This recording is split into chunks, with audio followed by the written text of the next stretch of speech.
I was reminded this week of the difference between being alone and being lonely. There is a big difference. When you are lonely, it means that you are alone and you're missing something. You're craving for something. Hi, this is Nana. Welcome to Inspiration by Obey, the podcast for what matters most to the diaspora woman. You may find Inspiration by Obey anywhere you get your podcast. You can even be in the midst of people and feeling lonely because you don't feel appreciated, you don't feel loved, you feel like you are being forced to be in that environment, or you are forcing yourself to be in that environment for you to find some type of identity, for you to find some type of validity, for people to validate who you are, your personality, and for someone to tell you that you are worth it. On the other side, you can be alone and not feel lonely. You can be alone and enjoy your own company. If you cannot appreciate your own company, how do you expect somebody to want to be around you? And it doesn't necessarily mean that because you're enjoying being by yourself that everybody will like you. No. Life is passing you by when you are waiting for somebody else to come and validate who God has already said was perfect. Okay. For me, I think we are challenging God, or we are challenging the divine. We are challenging the creator when we think that we are not good enough, when we think that we need somebody else to validate who we are, when we think that we need somebody else's approval of who we are and what we're doing and how we should be doing things. There is nothing wrong in asking for questions, in asking for directions, and asking for advice. There is something wrong when you don't have your own thoughts, you don't have your own mind, you don't have your own decisions. There is something wrong when you have to wait for somebody to make a decision for you or to validate what you think.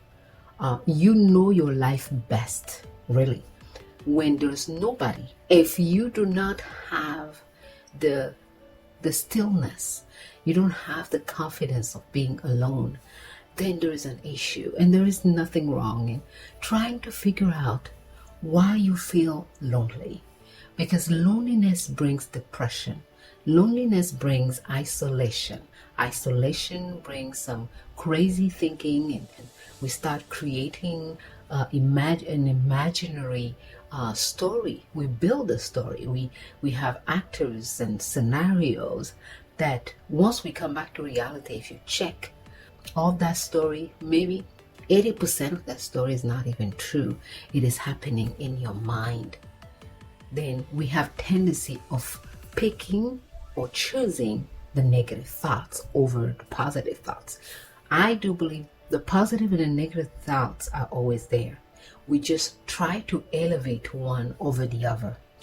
And it is with working on ourselves and developing that sense of self and questioning what we believe and why we believe what we believe, why we're doing what we do, why am I not feeling comfortable with myself, how can I improve, how can I challenge myself and still feel like I'm worth it.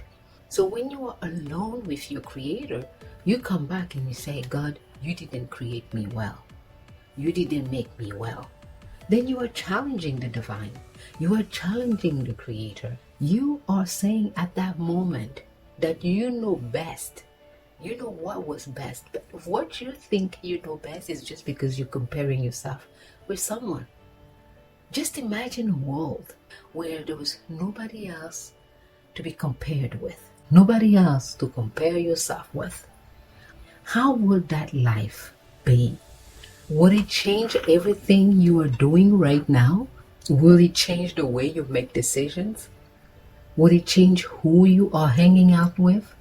Would it change where you're working? Would it change who you marry? Would it change what type of education you want to have? how would that world be for you? If there is something wrong that you think that needs a change, it's okay to change.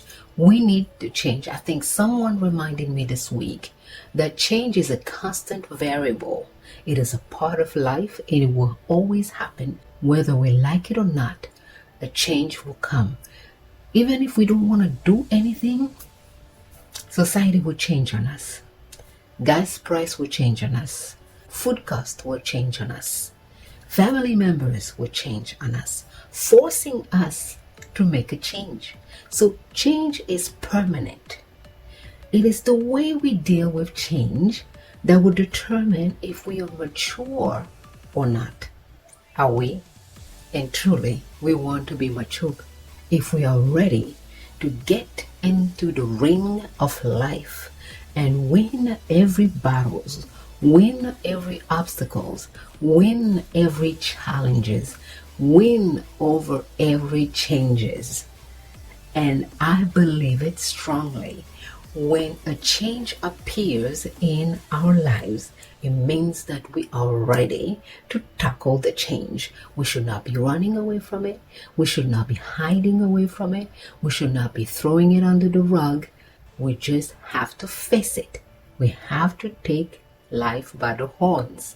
That's how it is. And we are ready.